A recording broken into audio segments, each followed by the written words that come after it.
শেখ হাসিনা সরকারের পতনের পর প্রবাস থেকে আজ ভোলায় আসলেন বাংলাদেশ জাতীয় পার্টি বিজেপির ভোলা সদর উপজেলা শাখার সভাপতি আব্দুল জলিল।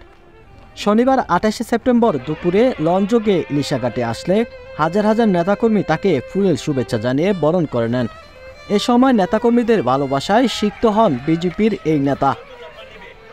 এ সময় উপস্থিত ছিলেন সদর উপজেলা বিজেপির সহসভাপতি আলাউদ্দিন মাস্টার, জেলা যুব সংহতির আহ্বায়ক নূরে আলম সিদ্দিকী টিটু, যুগ্ম আহ্বায়ক মাইনুল মিজি, কামাল উদ্দিন সর্দার, সদর উপজেলা বিজেপির নেতা জাহাঙ্গীর মোল্লা, যুব ও ক্রীড়া বিষয়ক সম্পাদক আবদুল্লাহ আল নুমান হাওলাদার, জেলা স্বেচ্ছাসেবক পার্টির যুগ্ম আহ্বায়ক আফসার উদ্দিন, জেলা ছাত্র সমাজের যুগ্ম আহ্বায়ক আনোয়ার হোসাইন পাটোয়ারি, উপজেলা ছাত্র সমাজের যুগ্ম আহ্বায়ক হাশেম মাসুম মিজি সহ অন্যান্য নেতৃবৃন্দ।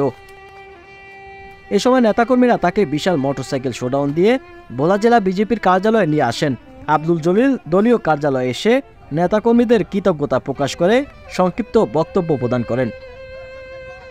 যে অনুষ্ঠান আপনারা যে কষ্ট করে আমাকে এবং নাজুর রহমানের সুপুত্র আন্দালিব রহমান পার্থর প্রতি যে সমর্থন আপনারা আজকে দেখিয়েছেন, আমি আপনাদের নাজুর রহমানের ছেলে পার্থর পক্ষ থেকে আমি আপনাদেরকে কৃতজ্ঞতা প্রকাশ করছি। আগামী দিনে আমাদের একটাই উদ্দেশ্য, নির্বাচন, জাতীয় সংসদ নির্বাচন।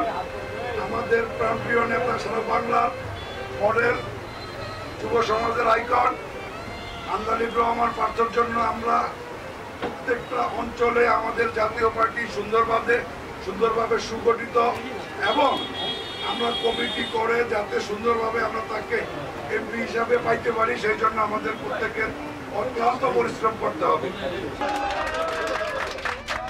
Sohel Rana, news desk.